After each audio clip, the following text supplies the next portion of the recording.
This morning we're going to talk about John chapter 12 verses 1 through 6, and it just happens to be talking about giving. Well, not totally, but it is a good lesson on giving. We're going to look at this in the context of giving. Let's read the passage first of all. 6 days before the Passover, Jesus therefore came to Bethany where Lazarus was, whom Jesus had raised from the dead. So they gave a dinner for him there. That's for Jesus. Martha served, and Lazarus was one of those reclining with him at table. Uh-oh, broke one of GW's rules. They're reclining at table. Oh, Oh, yeah. you stood up straight. They were laying down. But that's the way they did it. Now, when your kids become Bible scholars and they start telling you, hey, Jesus reclined at the table. I wish you hadn't brought that up. Oh! I think you just broke my rule. Uh-oh. No. We're going back to the Bible, see? All right. Anyway, Mary therefore took a pound of expensive ointment made from pure nard and anointed the feet of Jesus and wiped his feet with her hair. The house was filled with the fragrance of the perfume. And for those of you who don't know, yesterday at GW's birthday party, some of the kids, grandkids, and all were talking about some of GW's rules, and that was one of the rules that both feet on the floor, at least 1 foot on the floor at the dinner table. So, yeah. Well, Jesus had both feet on the floor. It's just that he was laying down at the table. That's just the way they did it. That's different. So the table was on the floor then, though. It was on the floor, in the middle of the floor. It was just, okay, in Spanish, table is mesa, right? It's just a high place, and everybody was laying typically on their left side around that table, and they just reach up and grab some stuff. If I could lay on the floor and eat, that's fine with me. Yeah. I mean, how else do you watch TV when you eat, right? There you go. How else were the apostles going to watch TV, right? Well, Okay, well, you'll catch on to it. Okay. Oh, you probably already did. Great being silly. Okay. So, in our text for today, it's a wonderful story about giving. Okay? Giving. Giving is one of the 5 acts of worship that's commanded in the New Testament. Now, under the law of Moses, giving was also commanded. It was commanded more stringently, I say stringently, there were more rules about giving, and giving was done in different ways, all the different ways of doing it. But there, the worshipers were commanded to give a tithe, and that was considered 10%. Now, it wasn't only 10%, actually it worked out to about 30%, because they had to give a 10% tithe to the temple or tabernacle, 10% to the priests, and 10% for benevolence. So it worked out to about 30% that they actually ended up giving. But we don't have that under the New Testament, even though Jesus did talk about tithing. Remember, for that 3-year period that he was in his earthly ministry, he was still talking to people who were under the law of Moses. The New Covenant, New Testament, did not come into effect until the day of Pentecost, when the doors of the kingdom were opened up and people were allowed into the church. So under the New Testament, we are to give as we have been prospered, but also as each has determined in his own heart. So we're not to judge one another about how much their giving is. Now, we know that we're human beings, and sometimes people will do that. Oh, so-and-so isn't giving as much as they should. Well, really, it's nobody's business but that individual and the Lord. Amen. Okay? And they'll have to deal with it on Judgment Day. But we do have some things that we have to consider as, about our giving. And one of those things is 1 Corinthians chapter 16 and verse 2.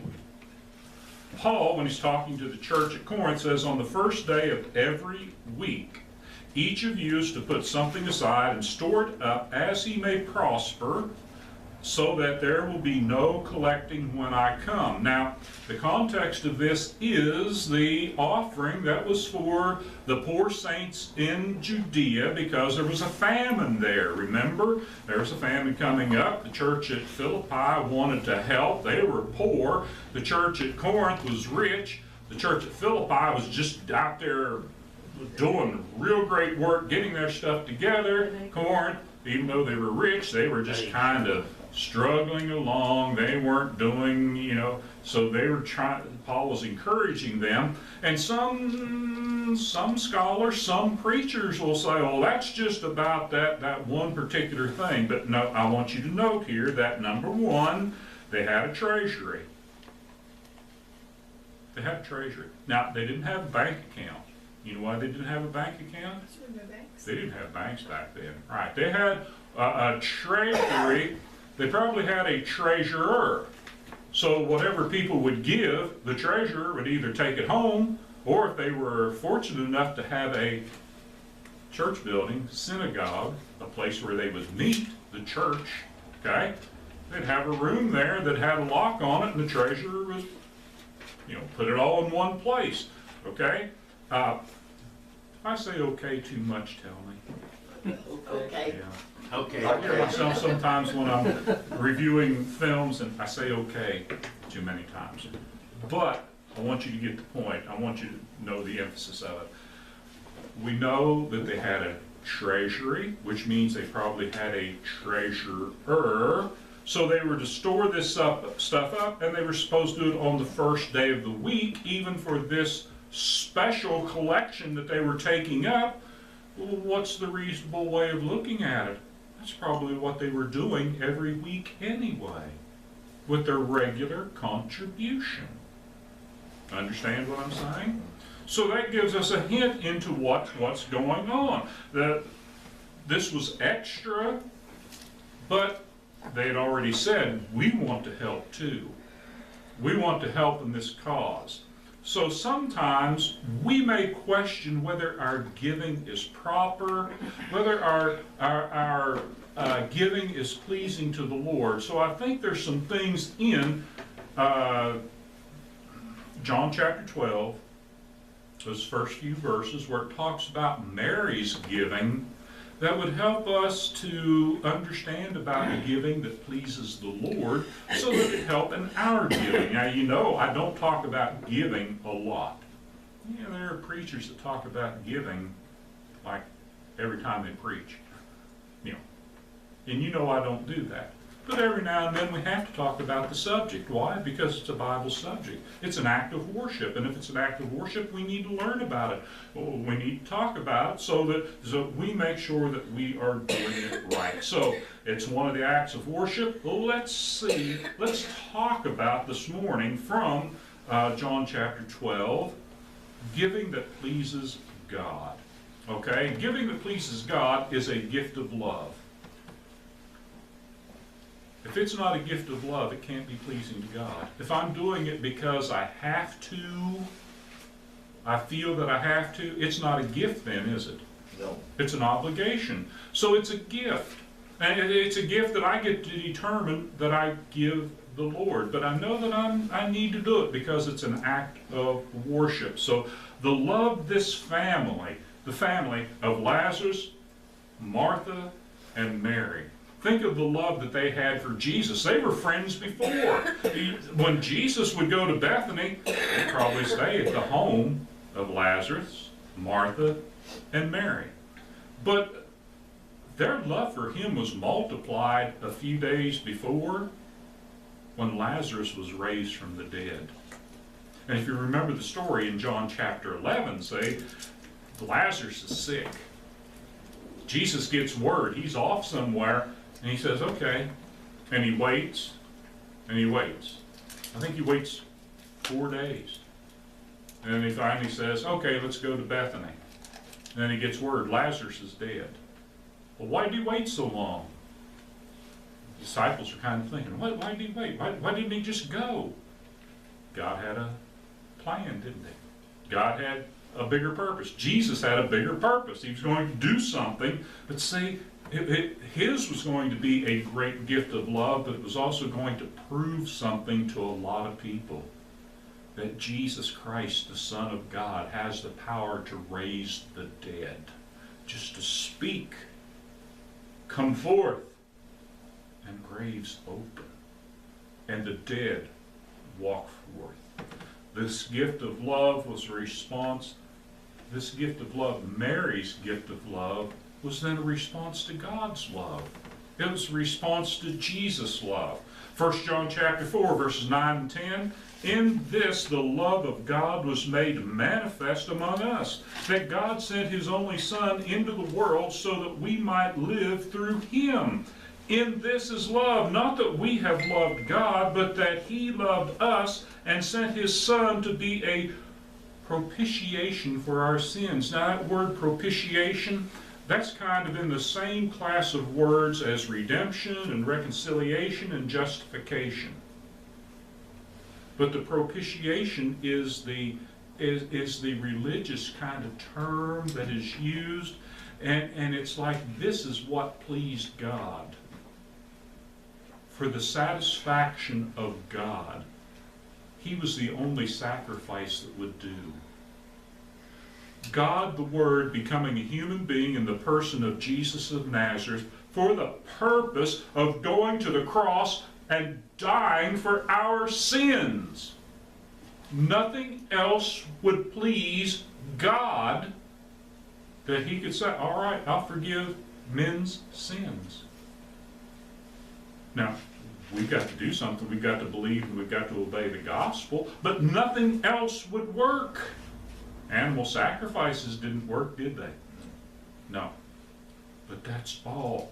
That propitiation for our sins. So you can imagine the love that God had for us and that he would send his only begotten Son to the cross. 1 John 4:19, we love because, what? He first loved us. Did we love God? Did we love God? Did mankind love God? Mankind didn't want to keep God in their memories, right? We did. We just didn't. We wanted to do away with God. Mankind still does to a large degree, right? God is dead, is what Nietzsche said, right? What was he looking at? He was looking at the way the world was going. God, nobody pays attention to God anymore, and mankind wasn't. Now, there's a few here and there. The Bible says a remnant. A remnant. But there it is. What are we doing? We're responding to the love of God. And we've got to do that all the time. So if it's not a gift given out of love, it's not going to work. Let all that you do be done with love. 1 Corinthians chapter 16, verse 14. Do it with love. Can't do it out of obligation. The Jews did things out of obligation, didn't they? And they didn't like it. They tried to find ways to get out of it, didn't they? Yeah, they changed rules and regulations. You go to the book of Malachi, what did they do with the sacrifices? They'd give the lame. They would give the blind animals. They didn't give the best like they were supposed to. They'd give God the leftovers. We got to be careful that we don't give God the leftovers of our lives. That's why we meet on the first day of the week, isn't it? To give him the best, the first of it. If our giving does not start with love, it's going to fail.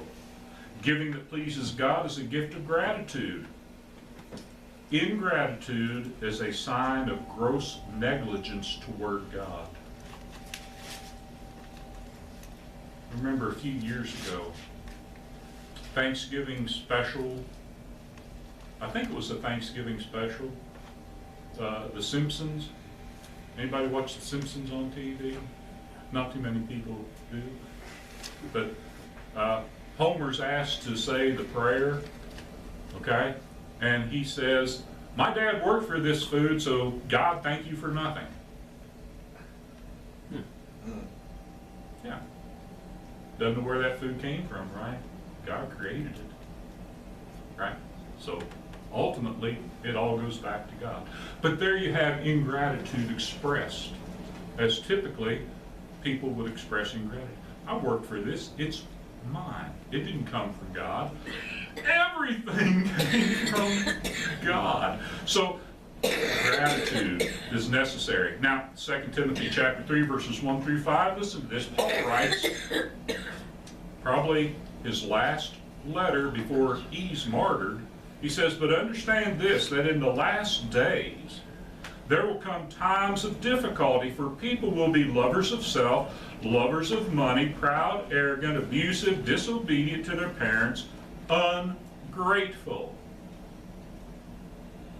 Ungrateful. Well, ungrateful about everything, but especially toward God. Unholy, heartless, unappeasable, slanderous, without self-control, brutal, not loving good, treacherous, reckless, swollen with conceit, lovers of pleasure, such people. We've got so much to be grateful for when we really think of it. When we understand that God is our creator, that we're living in a world that God has created. And given to us as a blessing. We've spoiled it, okay? As human beings, we've spoiled it, but yet we've got the promise of something so much greater coming in the future. 2 Corinthians chapter 9, verse 15, Paul says, thanks be to God for his inexpressible gift. We can't imagine the greatness of the gift of Jesus Christ and what he has done in order to reconcile us to God through the forgiveness of sins. Now, in the New Testament, someone said this, in the New Testament, religion is grace and ethics is gratitude.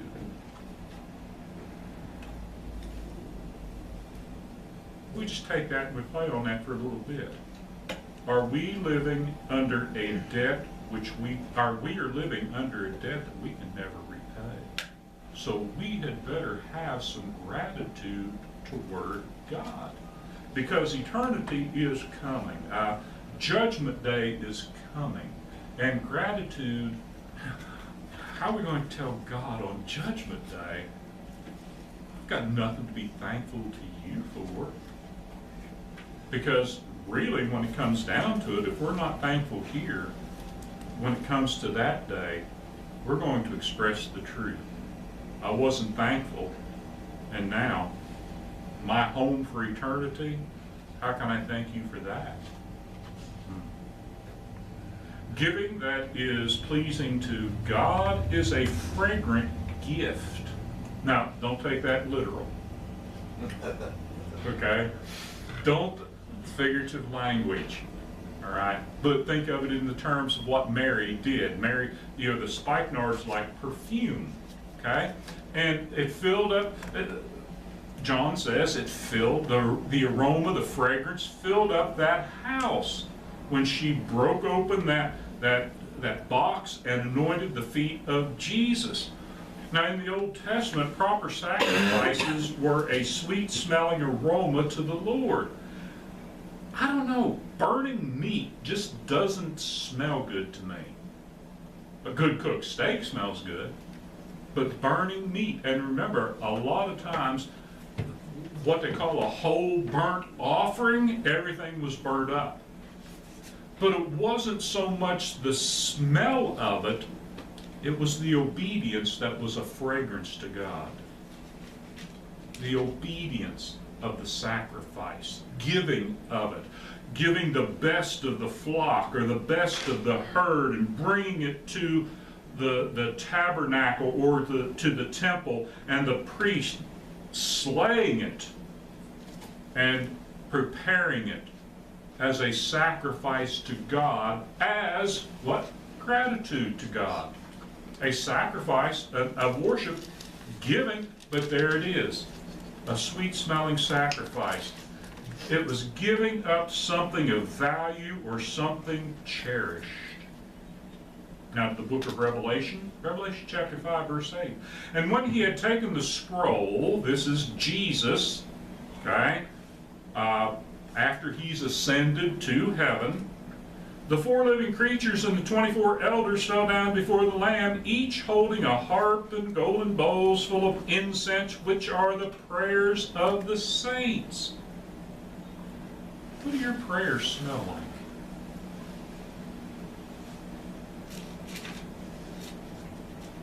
To God.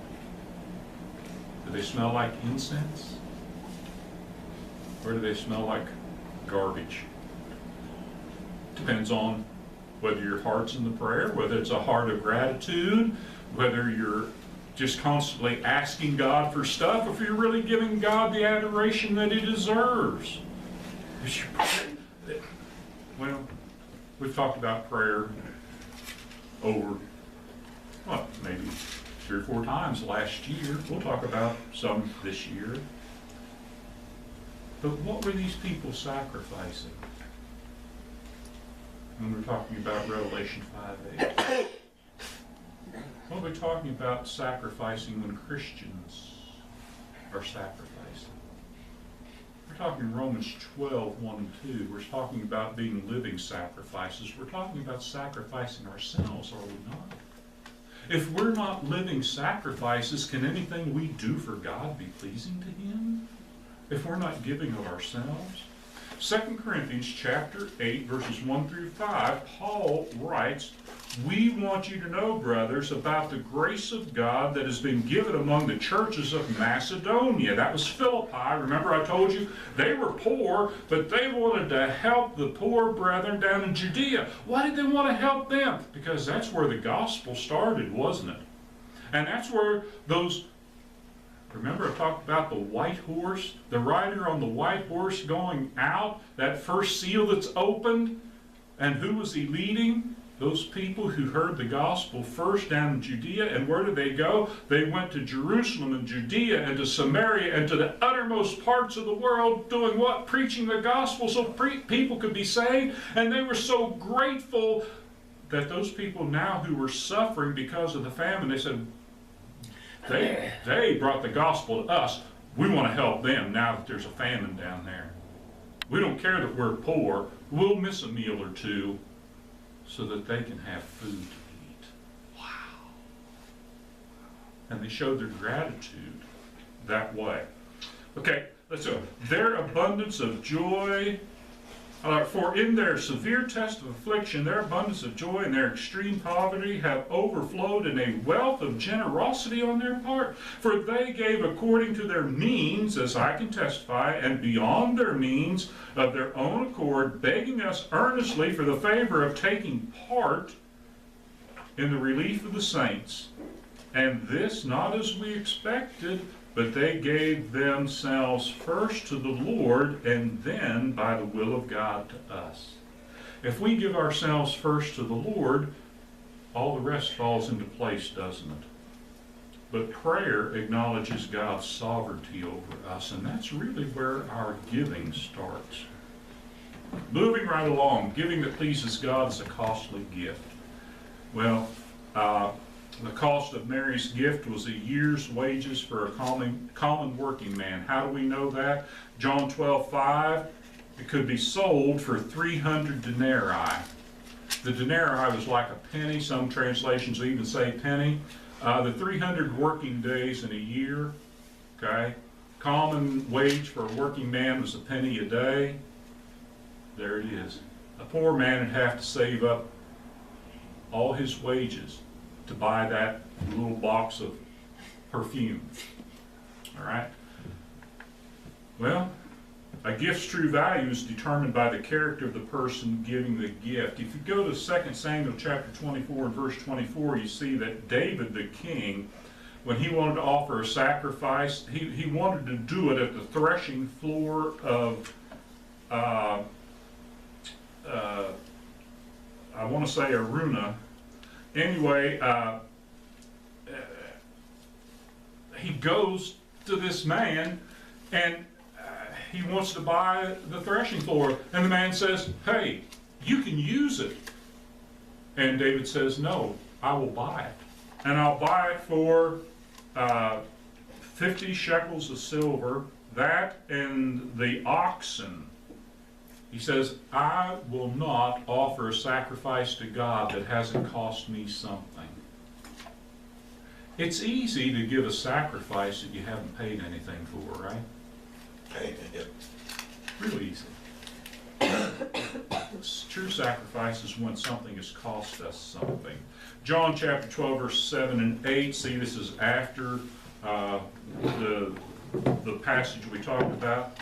Because Judas is complaining, leave her alone so that she may keep it for the day of my burial. For the poor you always have with you, but you do not always have me. What was Jesus worth to Mary? Well, by the price of the gift, a lot, right? But really, to us, what's he worth to us? Everything. He's priceless to us. He's priceless. Do we value Jesus? Do we value others more than we value Jesus? We got to be careful. We got to be careful. Giving that pleases God is an acceptable gift. Okay? Now I'll go through this real quickly because I know I'm a little over time, Charlie. Okay. That's You all be right, ready. hang in there. You be ready, okay? It's a gift that meets God's standards. That's how it's acceptable.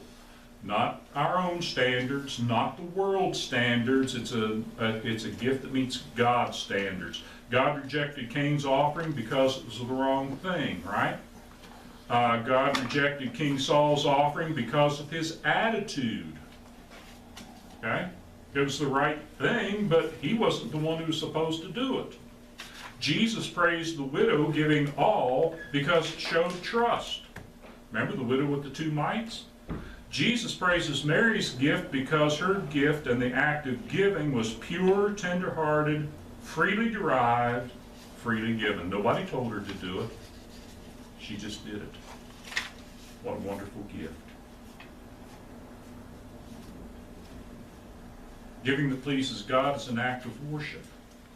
Didn't I already state that? Yeah, but now I'm going to amplify on it just a little bit, Charlie. I know you put up with me just a little bit more.